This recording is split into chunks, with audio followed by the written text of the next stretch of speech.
Let's go ahead and do a DC analysis for a differential amplifier. Let's do an example here. Let's say we have a diff amp set up in this manner with two NPN transistors.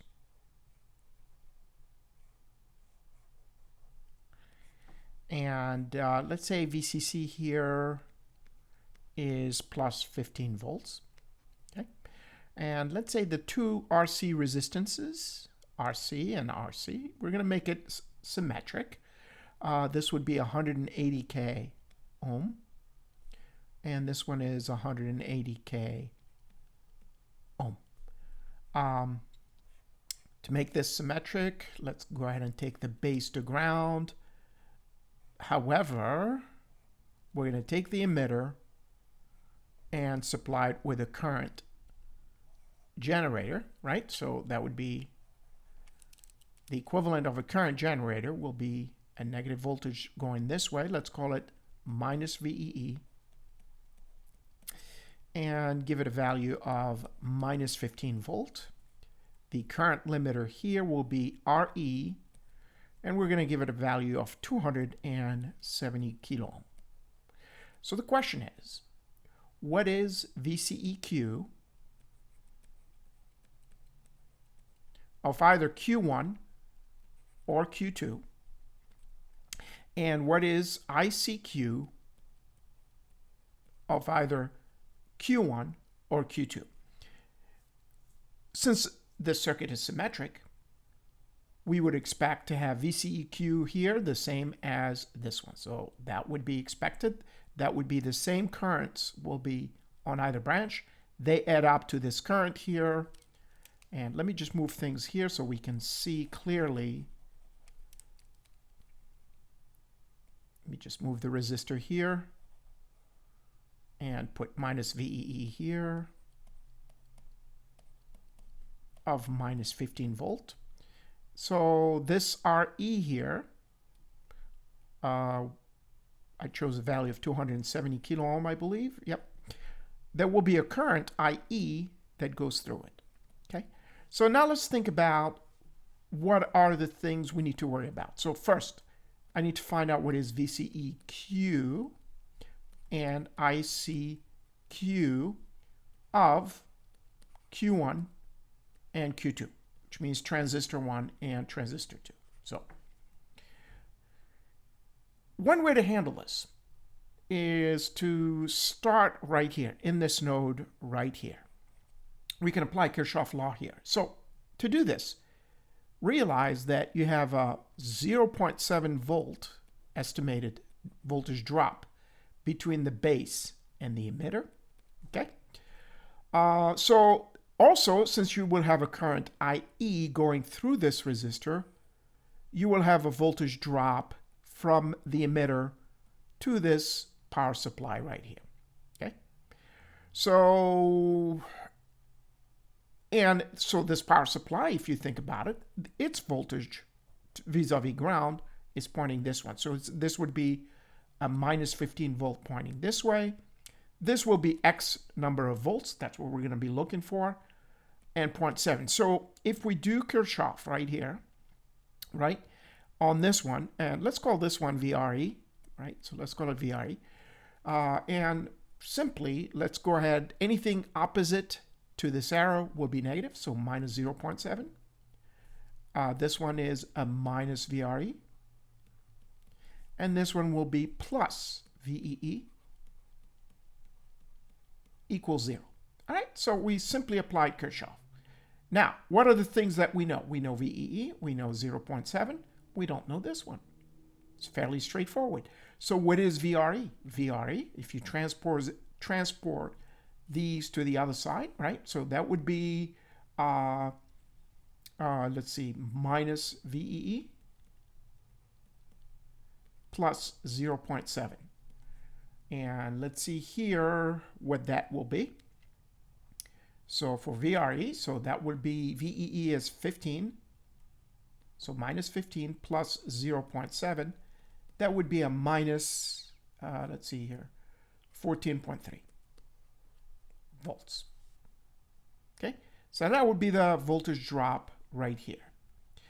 Let's see here. Let's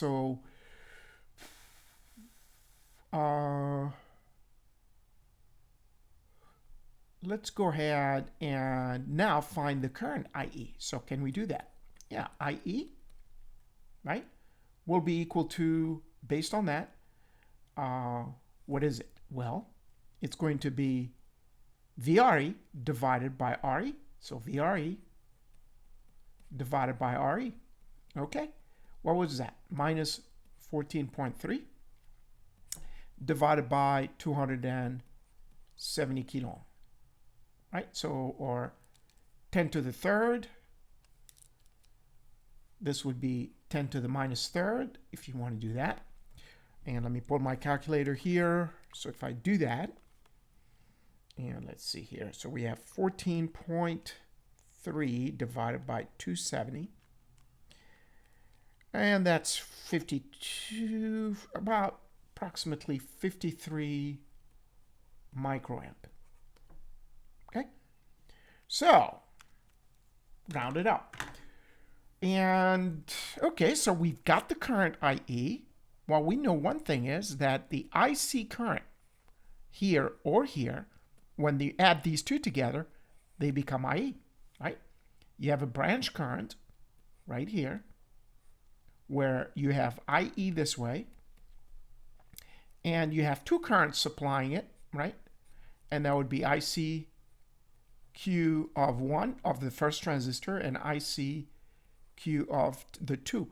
Now, assuming that the emitter current here is almost equal to the same as the collector current of the transistor, okay? So, in other words, ICQ for either transistor will be equal to IE divided by 2. So, we'll divide 53 divided by 2. That should be about a 26 something. Yep, 26.5. So that's 26.5 microamp. Okay. All right, fantastic. So what can we do with that? Well, if we look at any of these branches right here, let's look at one. So you have 15 plus 15 volt VCC. That's for VCC here. And you have an RC, right, of 180 kilo ohm. And you have a transistor right here that has a VCE that we're looking for.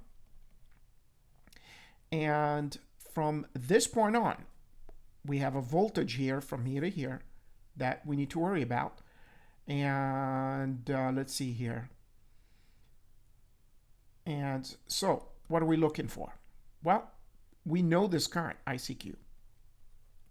So that means we know the voltage drop against RC, right? Let's call it VRC. VRC equal to ICQ times RC. Okay, so that would be a 26.5, 10 to the minus 6, times RC, which is 180, 10 to the third, right?